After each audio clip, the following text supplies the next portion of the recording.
ఎక్కడ పోనీకి కూడా వీలుండదు. కనుక సిద్ధపాటు అనే జీవితము, దేవునిలో సిద్ధపాటు, ప్రార్థనలో సిద్ధపాటు, మందిరంలో సిద్ధపాటు, పరిచర్యలో సిద్ధపాటు, ప్రతి దాంట్లో ప్రధాన స్థానం దేవునికి మనం ఇచ్చినట్లయితే మన కుటుంబంలో ఆయన పని చేయడానికి సిద్ధపడగలిగిన ఉంటాడు. దేవుని పనులన్నీ అంటే మరి చూద్దాము. మన ప్రకటన గ్రంథము 103 ఏమంటారు? 2వ వచనములో, నేను చేసిన ఉపకారంలో దేన్ని కూడా మరవద్దు. అంటే మనం ఏం చెప్తున్నాము అన్నా? మరుస్తున్నామా చేస్తున్నామా? మరిచిపోయే ప్రజలం. అందుకే అంటుండు బైబిలే చెప్తుంది. ఏమంటుండు? నేను చేసిన ఉపకారంలో దేన్ని మరవద్దు అని ఎందుకు రాసి ఉన్నాడా?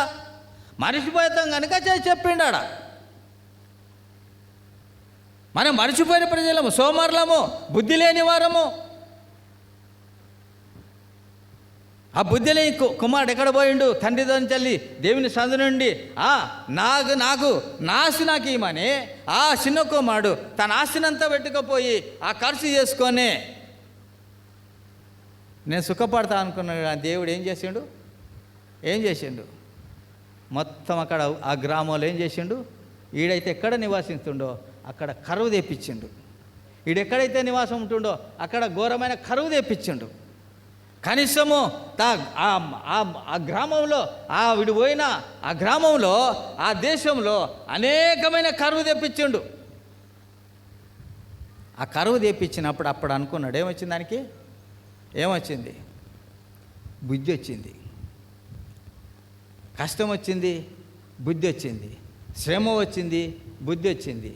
ఆయనకి ఇబ్బందికరమైనటువంటి సమస్యలు వచ్చినాయి, అప్పుడు బుద్ధి వచ్చింది. అప్పుడు అనుకున్నాడు, నా తండ్రి ఇంటిలో అనేక మంది కూలీలు సమృద్ధిగా భోజనం చేస్తున్నారు.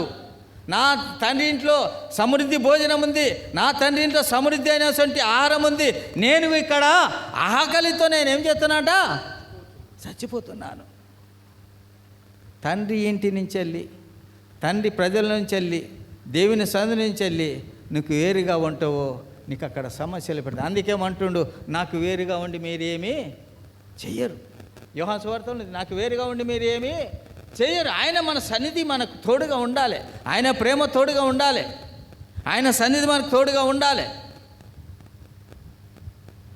కనుక ఒక బుద్ధి కలిగిన కన్యకలు పరలోక రాజ్యంలో ఉన్నారు, కానీ బుద్ధి లేనివారు ఈడవబడ్డరు. అయ్యా మాకు తలువు తెరువు నాయన, నేను మీ ప్రజలమే అంటే నేను మిమ్మల్ని ఎన్నడూ కూడా ఎరుగను, ఎవరో మీకు తెలియదు. అయ్యా ప్రార్థన చేయలేదా? యేసు ప్రభు అంటే మేము నీ ఇంటికి రాలేదా? ప్రార్థన చేయలేదా? నీ ప్రజలతో మేము ఉన్నా అంటే నేను మిమ్మల్ని ఎరగరు. సిద్ధపడ్డలకే దేవుడు, సిద్ధపడినసులకే ఆశీర్వాదాలు, సిద్ధపడినలకే రక్షణ. సిద్ధపడలేక సోమరుగా నిజమతులుంటే దేవుని ఆశీర్వాదాలు రావు. చూడు, ఆ మాట సామెతల గ్రంథంలో ఉన్నది. సామెతల గ్రంథము నిద్రమత్తులు, సామెతల గ్రంథము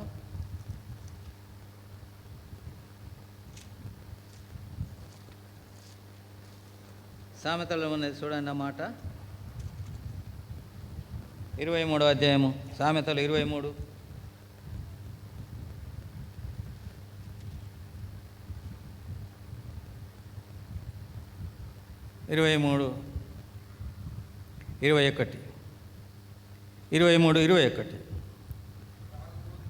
తాగుబోతులు, తిండిబోతులు, దరిద్రగుదురు, నిద్రమత్తులు చింపిన గుడ్డలకు ధరించకు కారణమగురు. తాగుబోతులు, తిండిబోతులు దేని కారణమాట? అయ్యా దేనికి కారణమవుతుంది? అది తాగుబోతులు, తిండిబోతులు దేనికి కారణమవుతారు? దరిద్రులు అవుతారు. చేసిన కట్టమంతంలో పెడితివి, నీ పిల్లలకు పెట్టకుండా, నీ పిల్లలు తినకుండా, ఇతరులకు ఆహారం ఇవ్వకుండా ఏం చేస్తావు నువ్వు చేసిన కట్టమంతా తాగుతానికి పెడితే నీ దరిద్రత ఏమవుతాయి? నీ కుటుంబాన్ని మొత్తం ఆవరించిపోతుంది. ఇంకేమంటే కిందేమంటుండు, నిద్రమత్తులు చింపిన గుడ్డకు ధరించడానికి కారణము. అంటే నిద్రమత్తు ఎంత? దేనికి? నిద్ర అనేది సోమర్తనము. వాళ్ళు మెల్క్ కావాలని సిద్ధపడినటువంటి వారు పెళ్లి కుమారుడు ఎప్పుడొస్తారా, పెళ్లి కుమారుడిపోతారా, పెళ్లి కుమారు స్వరం ఎప్పుడు నిలబడతారా అని మెలకువతోని వాళ్ళు ఆలకించి చూసిన. కానీ ఈ 5గురు ఏం చేసిందంటే నిద్రమతలో పోయినరు.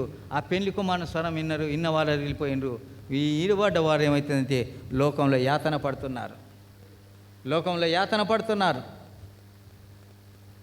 నువ్వు నేను ఎక్కడున్నాము? ఆ గుంపులు ఉన్నామా, ఈ గుంపులు ఉన్నామా? ఏ గుంపుల నుండి పాల్గొంటున్నాము? ఏ గుంపుల నుండి మనము రక్షణ పొందుతున్నాము? ఏ గుంపుల నుండి మనము దేవుని ఇంట్లో పాల్గొంటున్నాము?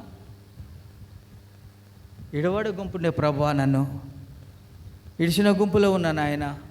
దేని కారణం బట్టి నన్ను ఇడబడ్డాము, దేని కారణం బట్టి నేను వెనుకబడ్డాను అని మనం పరీక్షించుకుందామా? ప్రభువా, ఎత్తబడేటువంటి గుంపులో ఉన్నటువంటి వాడిని నిశ్చేతగా పాల్గొనటానికి అవకాశము ఎత్తబడి గుంపుకున్నది. కానీ ఈడబడ్డటువంటి గుంపు, ఆ భయంకరమైనటువంటి గాండము, ఈడబడ్డ గుంపు, ఆ నరకానికి అందుబాటులో ఉన్నటువంటి గుంపు. ఆ గుంపులో ఉన్నామా పరీక్షించుకోవాలి. ఆ గుంపులో ఉంటే సరి చేసుకోవాలి. ఆ గుంపులో ఉంటే అనిద్రమతనమో సోమర్తనం ఉంటే సరి చేసుకోవాలి. తప్పిపోయిన కుమారుడు సరి చేసుకున్నాడు, తప్పిపోయిన కుమారుడు సరి చేసుకున్నాడు. తిరిగి తండ్రి ఇంటికి మరి వెనుకకు మళ్ళుతూ వచ్చిండు, ఒప్పుకున్నాడు. తండ్రి, నీకును పరలోకపు తండ్రికి నేను పాపం చేసిన వాడు కన్నా నీ కొడుకు అనిపించడానికి యోగ్యత లేదు. ఎంత ఒప్పుకున్నాడు. మనం కూడా ఎలా ఉండాలంటే ఒప్పుకునే విధానంలో ఉండాలి. వాడు బుద్ధి వచ్చింది, తండ్రి ఇంటికి మళ్ళినాడు. కనుక నీకు నాకు అబుద్ధి రావటానికి, నీకు నాకు అబుద్ధి రావటానికి ఆయనకు మనకి హెచ్చరిక చేస్తూ ఉన్నాడు. పెళ్లి కుమారుడు ఆలస్యం అయిందంటే దేని కారణం అంటే నీకు నాకు రక్షణ, నువ్వు నేను సరిగా లేవబట్టినే ఆ పెళ్లి కుమారుడు ఆలస్యమవుతుంది. కనుక ఇశ్రాయేలు ప్రజలు అరణ్యంలో ఎడారిలో నడుస్తూ వచ్చినారు, అనేక జీవజలాలు తాగుతూ వచ్చినారు, ఆ మన్నను భుజిస్తూ వచ్చినారు, ఆహారం తింటూ వచ్చినారు. ఈ నీళ్లు తాగినము.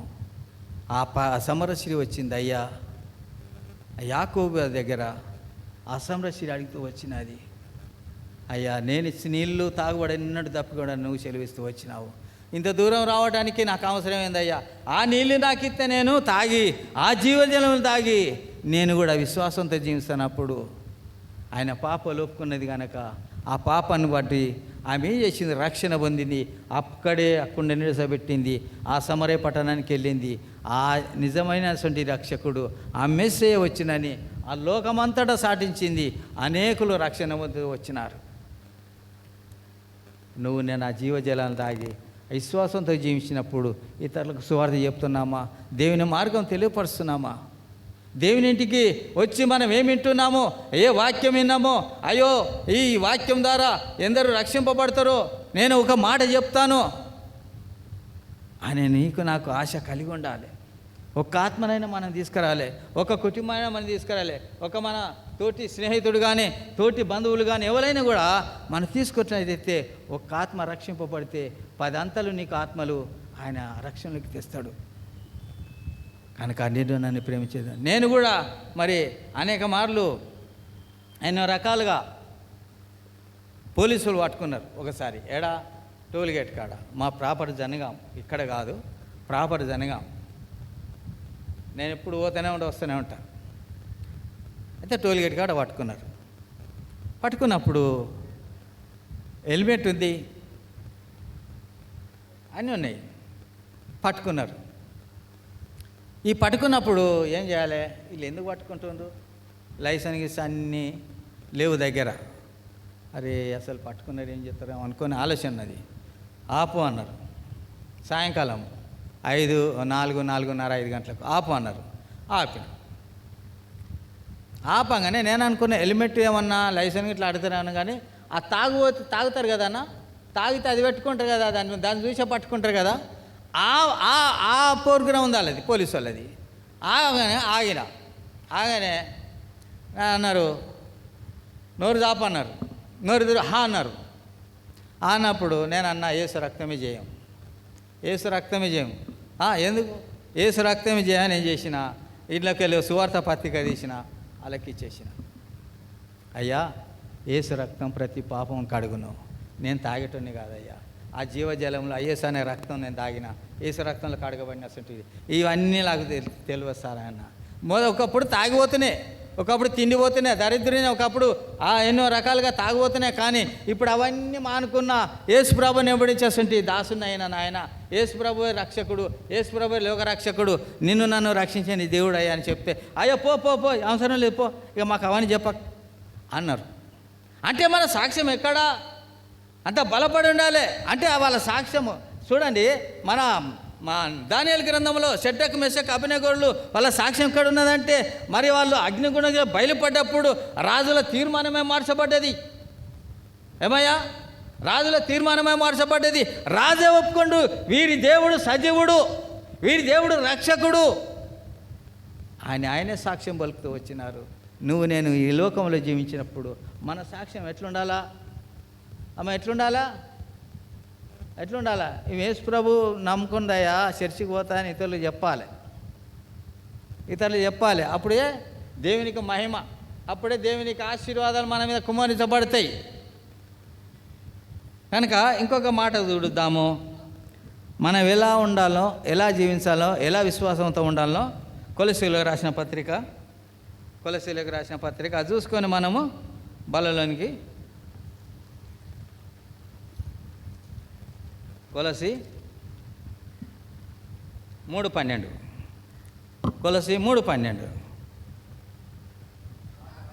కాగా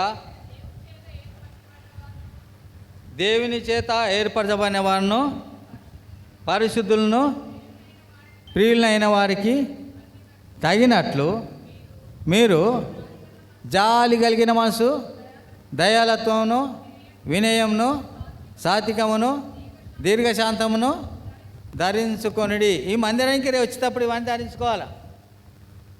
ఏమయ్యా, మొదటిది ఏముంది? మొదటిది జాలి కలిగిన మనసు. అంటే మొదటి జాలి కలిగిన మనసు, తర్వాత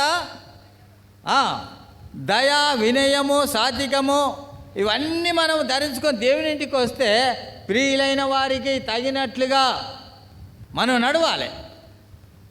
అంటే యేసు ప్రభుని చేసిండు, ఒక చెంప కొడితే 2 చెంప చూపెట్టడం. అంటే దయ కలిగిన మనసు, అంటే ప్రేమ కలిగిన మనసు, మీ జాలి కలిగిన మనసు. ఎక్కడుంది జాలి? ఉందా జాలి కలిగిన మనసు? అమ్మ ఉందా? జాలి కలిగిన మనసు ఉందా? ఎవరన్నా ఒక మాట తిట్టిననుకో ఏమంటావు నువ్వు? ఏమంటావు? ఎవరైనా అంటారా లేదా? ఒక చెంప కొడితే ఏమి ఇవ్వాలి? 2వ చెంప ఇవ్వాలా? ఇత్తమా? ఒక చెంప కొడితే వడ్డీ మిత్తి అస్సలు మనం ఒక్కపారి చెప్పేస్తాం, ఉమ్మడి చెప్తాం. అది జాలి కలిగిన మనసు కాదు. ట్యాంకర్ స్టేట్ పడితే మన జాలి, నల్లకాడి కొడితే కనబడితే మన జాలి. అంతేనా? జాలి కలిగిన మనసు ధరించుకొని మీరు దేవుని ఇంటికి వచ్చి ఆరాధన చేసినా, ప్రార్థన చేసినా, దేవుని ఇంట్లో మీరు ఏం చేసినా ఆశీర్వాదము. ఈ జాలి లేకుండా వచ్చి చేస్తే మాత్రము ఎట్లా గాలిపి కొట్టుకపోతే నువ్వేం చేసినా కూడా అది నిలబడదు. తూతు మాత్రం తుప్పకాయ మాత్రమే అన్నట్టు, కానీ ఏది నిలబడదు అది. చూడు, ఆ మాట ఏమంటే జాలి కలిగిన మనసు. ఒక ఉదాహరణగా చెప్పదాము. జాలి కలిగిన మనసు. మనము రక్షింపబడ్డాం. మనం రక్షింపబడ్డామా లేదా? దేవుని బలలో పాల్గొంటున్నామా లేదా? ఆరాధన చేస్తున్నాం కదా, కంఠసారం పెట్టి ఆరాధన చేసినాం, మైకు పెడితే మొత్తం వినబడేటట్టు ఆరాధన చేసినాం. ఏమైనా చేసినామా లేదా? ఈ ఆరాధనకు మనము ఇరుగుడు ఏంటంటే జాలి కలిగిన మనసు మన ఇల్లు మీద ఉంది. ఏమన్నా మీద ఉంది, రక్షింపబడ్డాం మనం. మన ఇల్లు డౌన్లో ఉంది, రక్షింపబడిన ఇల్లు మీద ఉంది. అంటే మిట్టె మీద, గడ్డ మీద ఉంది వాళ్ళ ఇల్లు. మన వంపుల మనది, అంటే డౌన్లో మనది ఉన్నది. వాళ్ళ పిల్లల నీళ్ళు, సర్బు నీళ్ళు కానీ సబ్బు నీళ్ళు కానీ వాళ్ళ కడుక్కునే నీళ్ళు మన గుమ్మంగుంటా, మన ఆకిట్లకి వెళ్ళి మన కడపకుండా పోతే అవి తొక్కిన నీళ్ళు ఇల్లంతా గలీజైన పిల్లలు తొక్కుతుంటే. మరి వాళ్ళు రక్షింపబడలేదు, మనం రక్షింపబడ్డాం. వాళ్ళకి ఎలా బుద్ధి చెప్పాలి? ఇప్పుడే తెలుస్తుంది. ఎడి చెప్పాలమ్మా? మీరే కదా బట్టలు ఉతికేది, మీరే కదా ఊడిచేది. ఎడి చెప్పాలా వాళ్ళకు? మనం రక్షింపబడ్డాం, తల ఉంచుకొని దేవుని ఆరాధిస్తున్నాం. దీనులు ఉన్నాం, ఆయన మాటకు లోబడ్డాం. వాళ్ళకి ఎట్లా చెప్పాలి మనం బుద్ధి? ఎట్లా చెప్పాలి నాయన? ఎట్లా చెప్పాలి? ఎట్లా చెప్తారా? ప్రేమతోటి ఏమా ప్రేమతో చెప్తారా అన్న? ఎందుకు చెప్పారు? ఎట్లా చెప్తా? మరి దేని వాటి చెప్తా చెప్పాలి. ఎట్లా? నేను ప్రేమతో చెప్పాలంటే చెప్పలేదు. ప్రేమతో చెప్పాలంటే ఏది చెప్పమా అన్నారు. ఎందుకు వాడు చెప్పారు? దేని మీద ఎట్లా చెప్తారు? మాటలతో చెప్తారా? చేష్టలతో చెప్తారా? లేకపోతే కర్రలతో చెప్తారా? రాళ్ళతో చెప్తారా? ఎట్లా చెప్తారు?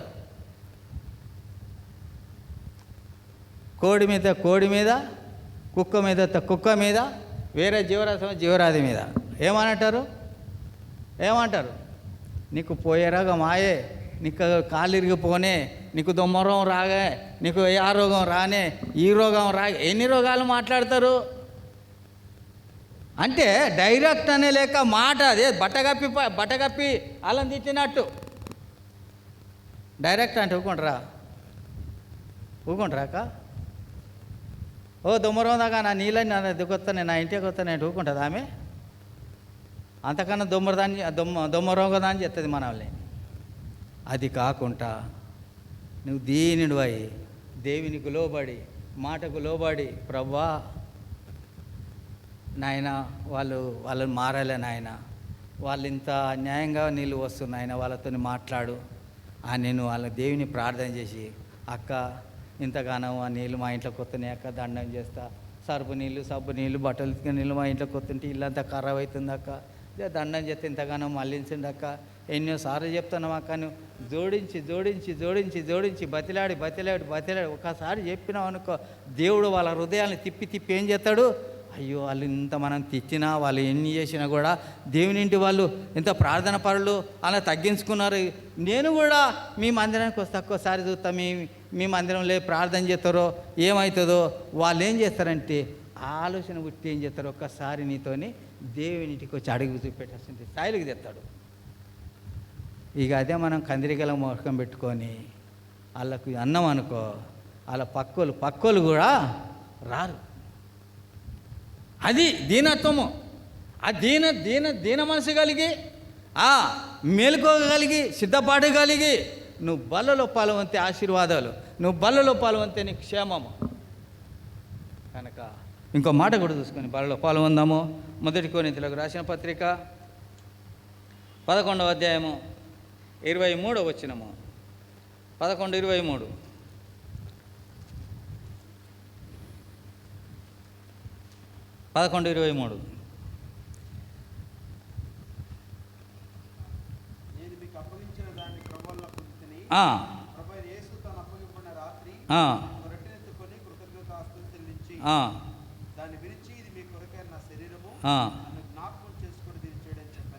ఎంతమందికి బోధించింది మాట? ఎంతమందికి చెప్పిండు అన్న? ఎంతమందికి చెప్పిండు?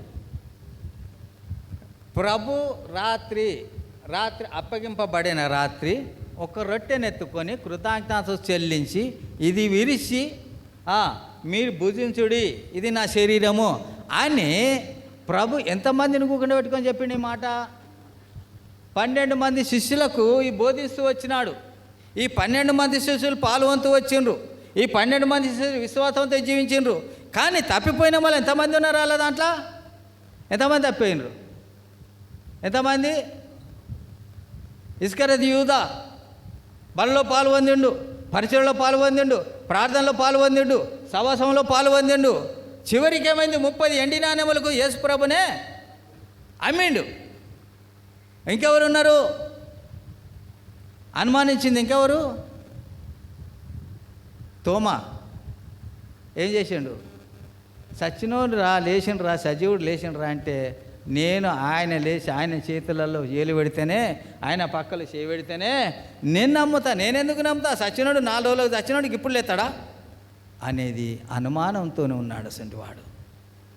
కానీ మనలో అనుమానంతో మంది ఉన్నారు, అనుమానస్తులు ఎంతమంది ఉన్నారు? ప్రభువుకు అప్పగించేసంటి ఆ గుణాలు ఎంతమంది ఉన్నాయో మనం ఏం చేసుకోవాలంట? సరి చేసుకోవాలి. సరి చేసుకున్నప్పుడే ప్రభు ఆశీర్వాదం పొందుతాం. సరి చేసుకున్నప్పుడే బలలో పాల్గొనడానికి మనం ప్రయత్నం చేద్దాము. కనుక ఈ మాట చూసుకొని మనము బలలో పాల్గొనడానికి మనం వెళ్ళిపోదాం. నేను మీకు అప్పగించానని ప్రభువులను పొందింది. ప్రభుని యేసు అప్పగింపడ రాత్రి ఒక రొట్టెను ఎత్తుకొని కృతజ్ఞత చెల్లించి దాన్ని విరిచి ఇది మీ కొరకైన నా శరీరం నన్ను జ్ఞాపకం చేసుకోవడానికై చెప్పాను. ప్రార్థనలో ఉండండి. ప్రభు బలలో ప్రార్థన